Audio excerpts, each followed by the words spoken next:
Bueno, ahí llegamos justito. Estaba escuchando la cortina la canción que nos ha traído siempre Silvia Visconti. Ahí la estamos viendo. Silvia, ¿qué nos traes para hoy? Hola, buenas tardes, Daniel, buenas tardes a la audiencia. Bueno, en realidad hoy voy a seguir trabajando un poquito con el tema de las intervenciones norteamericanas, sobre todo en esa zona de Centroamérica y el Caribe, que fue una zona especialmente castigada por el imperialismo. Y entonces hoy me voy a referir al caso de Panamá. Las operaciones estadounidenses durante los siglos XIX y XX en este territorio fueron muchísimas e incluyeron acciones, en algunos casos fundamentalmente diplomáticas y en otras directamente armadas, y algunas de ellas realmente con un saldo de muertos y destrucción muy importante. Entre 1856 y 1925, casi todas las intervenciones de Estados Unidos se basaron en la interpretación de un tratado firmado por entonces el Estado de Nueva Granada o Colombia y los Estados Unidos, el Tratado Malariño-Vidlac. Este establecía en su articulado que, existiendo ese tratado, no se iban a poder interrumpir ni dificultar el libre tránsito por el territorio del Istmo de Panamá de uno a otro mar, habilitando además la intervención estadounidense para garantizar esa libertad de tránsito. En 1903, el presidente de Estados Unidos, Roosevelt, se valió de una interpretación de este tratado para garantizar y apoyar la separación de la entonces provincia de Panamá del Estado de Colombia.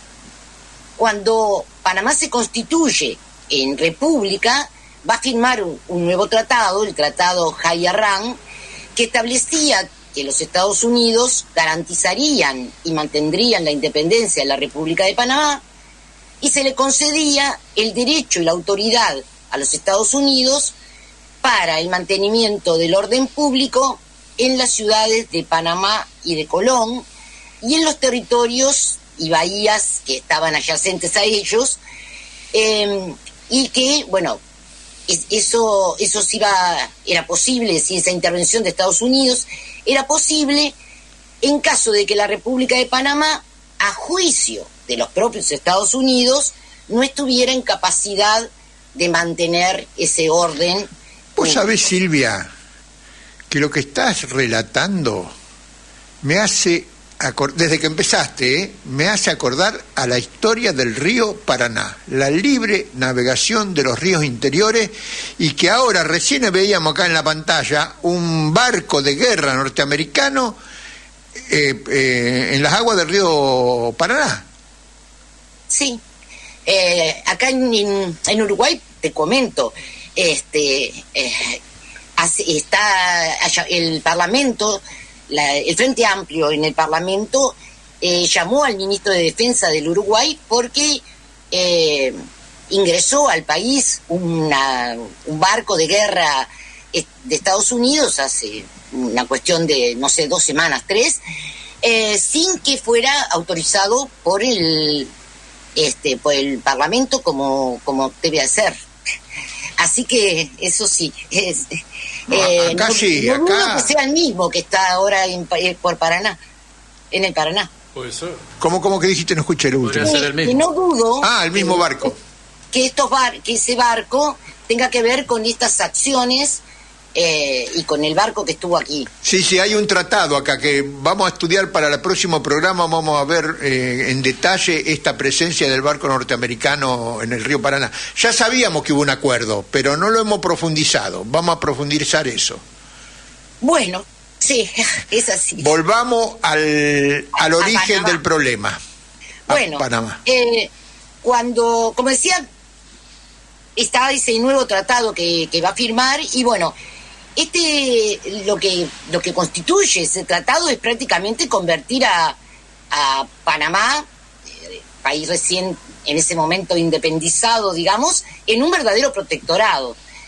de Estados Unidos. Y en 1904, cuando se hace la Constitución del Estado de Panamá, se ingresa el contenido de este tratado en la Constitución, como se había hecho con la enmienda Platt en el caso de Cuba, ¿verdad? Se repite el mismo mecanismo. Recordemos que cuando la construcción del canal de Panamá fracasa, lo estaban haciendo los franceses y la empresa se funde y entonces fracasa, el gobierno de Panamá inicia unas negociaciones con Estados Unidos para la construcción de ese canal interoceánico, que primero se había pensado, Estados Unidos había pensado en Nicaragua, también en algún momento manejó México, pero que luego se había visto que este era el mejor lugar y lo habían empezado a construir los franceses. Entonces el gobierno de Panamá, el gobierno de Colombia, porque todavía Panamá no se había separado, el gobierno de Colombia firma un tratado, el tratado Ranjay, que le permite a Estados Unidos la construcción de ese canal, y también ese tratado le daba otros beneficios a Estados Unidos. Pero, ¿qué pasa? Ese tratado no es ratificado por el Senado de Colombia, que considera que es un tratado que viola la soberanía y que entrega parte del territorio de Colombia a los Estados Unidos. Y entonces el gobierno de Estados Unidos va a apoyar a un sector de la elite digamos, de la provincia de Panamá, del Istmo de Panamá, para su separación de Colombia, y a través de esa separación se va a firmar directamente ese tratado. En realidad, el movimiento separatista estaba liderado por José Agustín Arango, que va a negociar directamente con Estados Unidos y con Teodoro Roosevelt la construcción del canal, y eso lo va a formalizar. Este nuevo gobierno es reconocido por Estados Unidos inmediatamente, claro. Y se va a firmar el tratado Jay-Bunau-Varilla, que, digamos, es el mismo tratado que había firmado antes Colombia, pero con todavía más concesiones. En esas concesiones estaba... Pero el tratado que lo rechazó el Senado de Colombia. Lo rechazó el Senado, sí. Y bueno, y este tratado lo que agregaba era la cesión a perpetuidad de la franja del terreno denominada la zona del canal, y bueno, y en definitiva esta obra se va a construir y va a ser inaugurada ahí por 1914. Estados Unidos en realidad intervino montones de veces en Panamá, como 7 u 8 veces.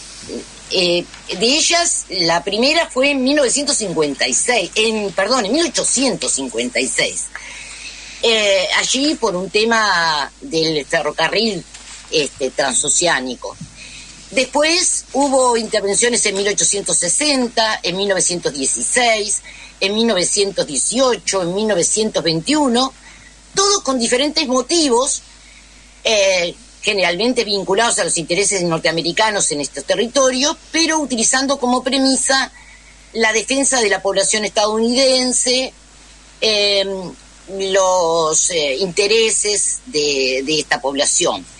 El ejército estadounidense va a exigir en determinado momento el desarme de la Policía Nacional Panameña, va a ocupar provincias, violando la soberanía del país, va a ocupar las ciudades de Panamá y Colón, que eran las ciudades, digamos, básicas para el control de la línea transoceánica, ¿verdad?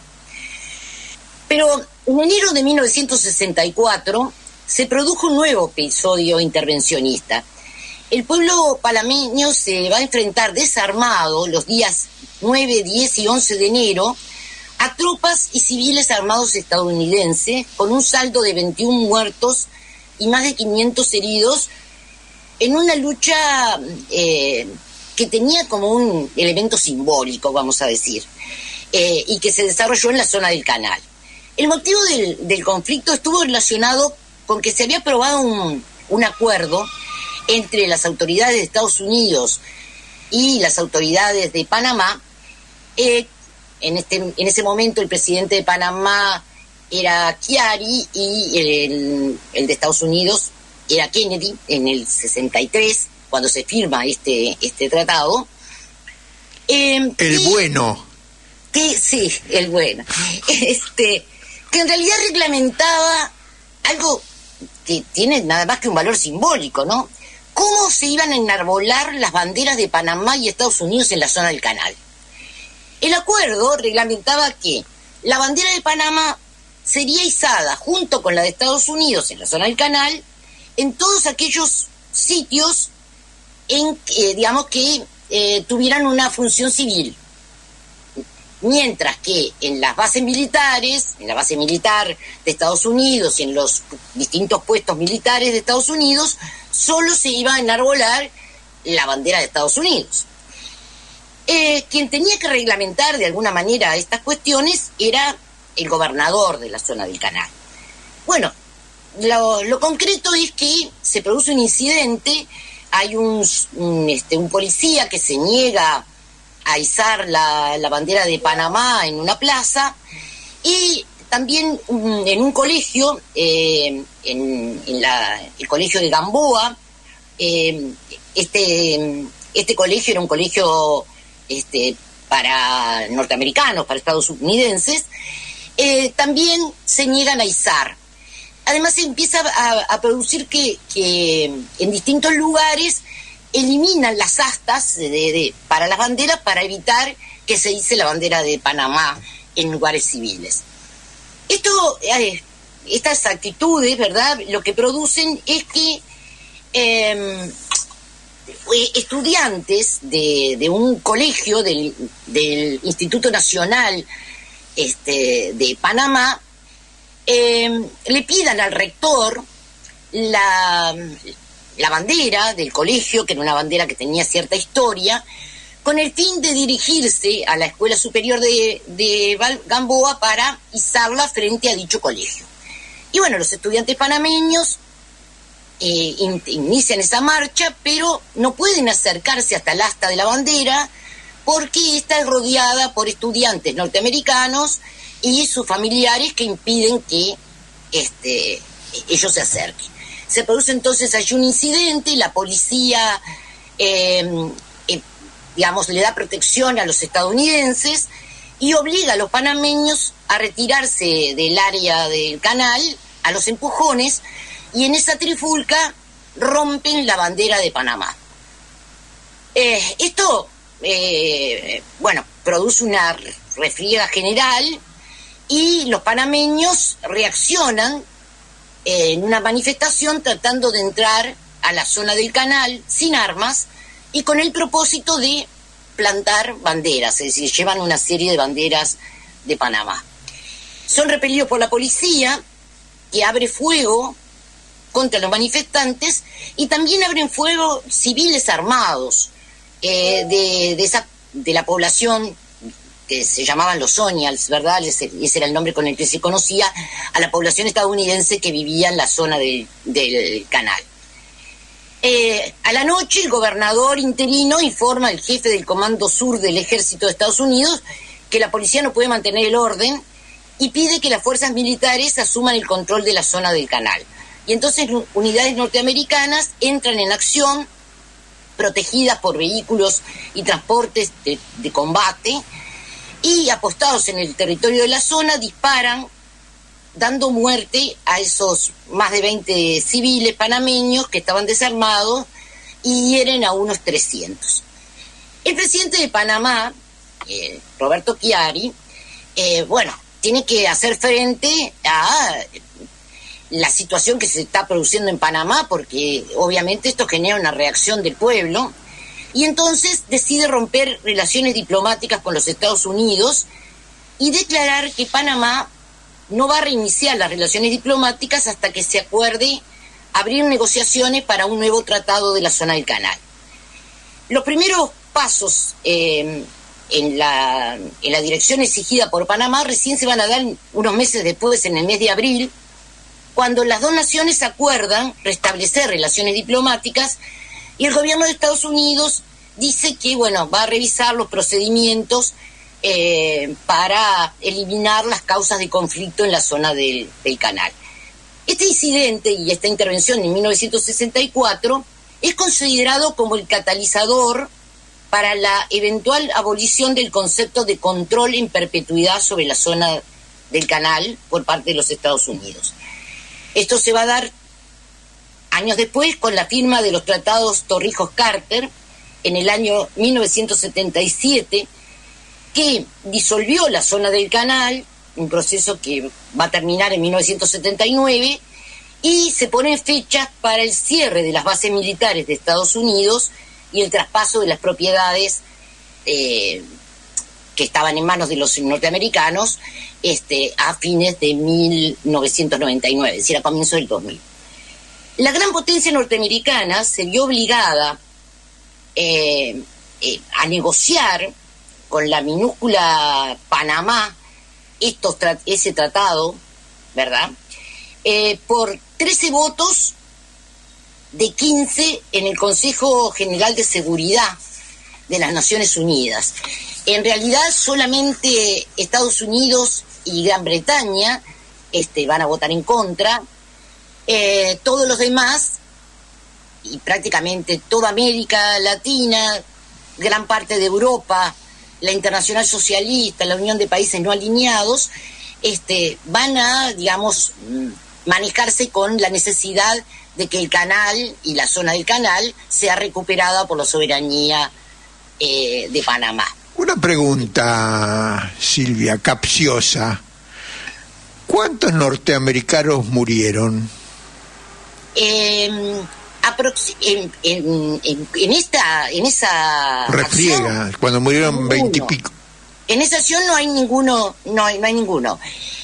Va a haber unos, si no me equivoco, unos 40 muertos en 1989, cuando se produzca la última intervención militar en Panamá, ¿no? Para llevarse a Noriega. Ajá. Pero bueno, el general Omar Torrijos, que fue quien impulsó estos acuerdos, murió en 1981 en un accidente aéreo que nunca fue aclarado.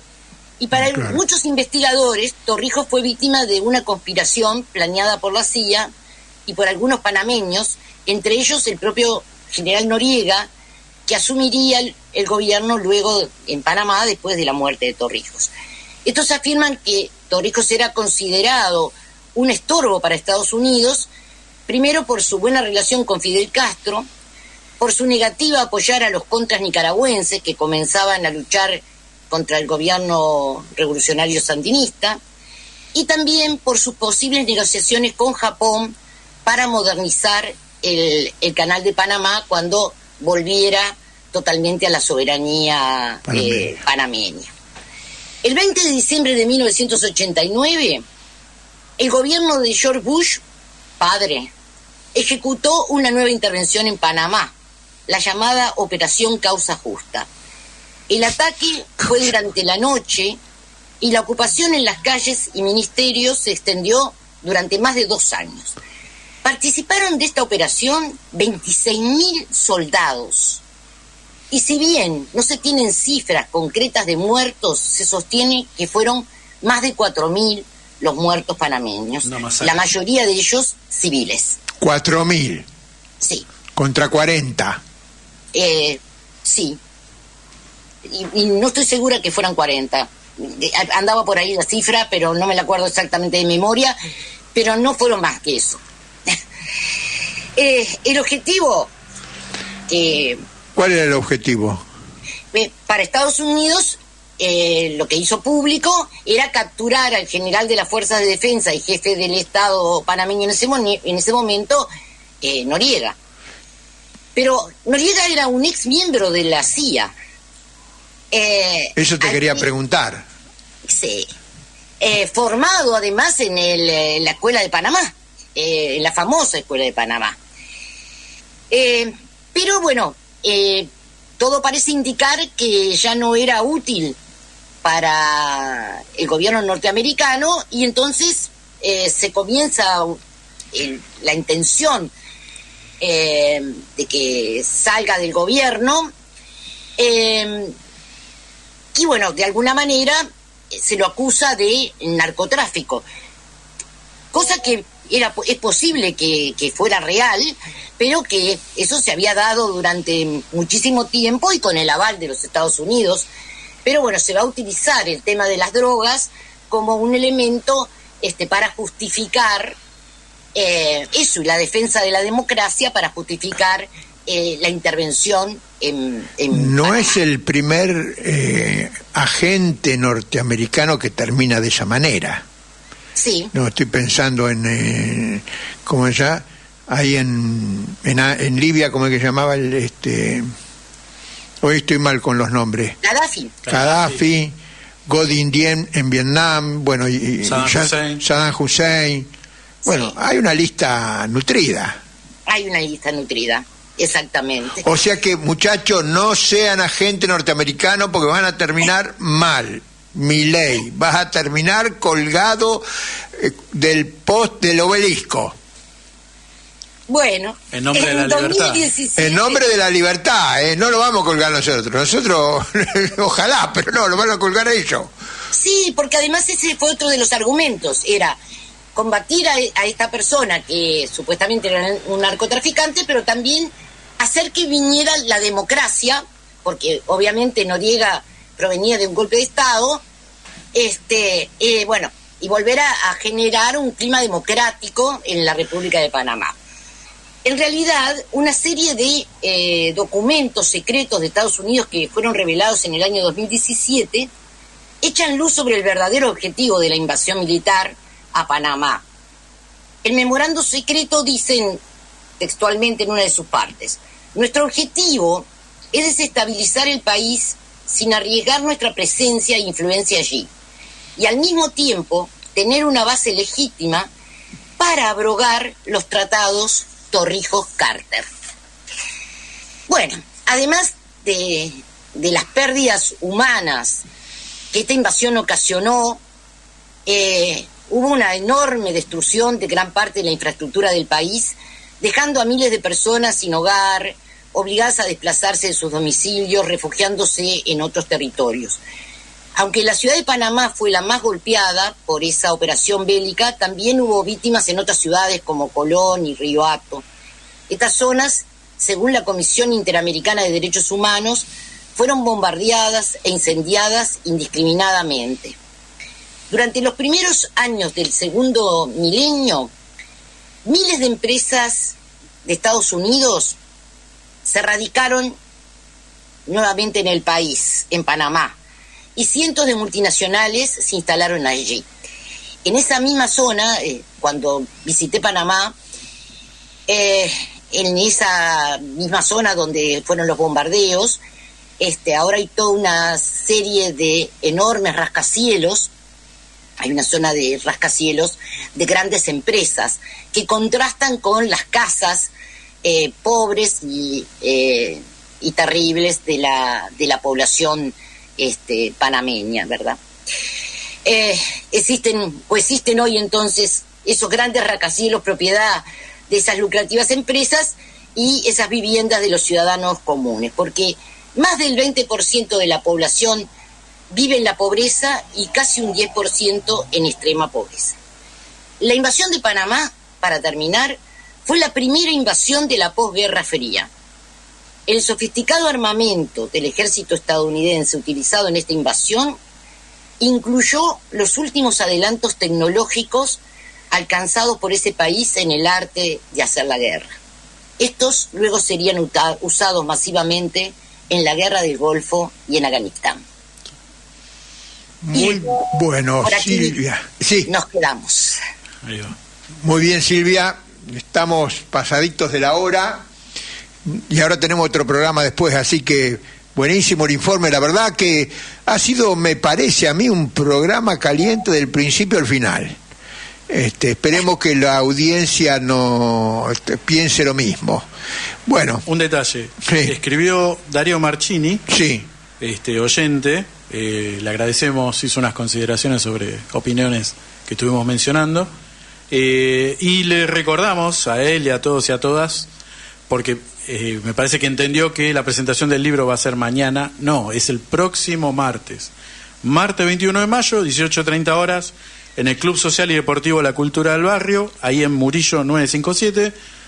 Igual lo vamos a seguir diciendo el lunes próximo también, pero sepan que no es mañana. Es el próximo martes 21. ¿Qué barrio es? Esto es Villa Crespo. Villa Crespo. Así que vayan sabiéndolo y ahí obviamente van a poder acceder, va a estar el libro y va a estar Daniel también, ¿no? Que va a estar hablando. Eso. Muy bien, bueno, nos fuimos hasta el lunes próximo 20 de mayo. Está bien. Chau Silvia. Chau, chau. Chau Dayana. Chau Javier. Chao Daniel. Nos vemos. Mauro.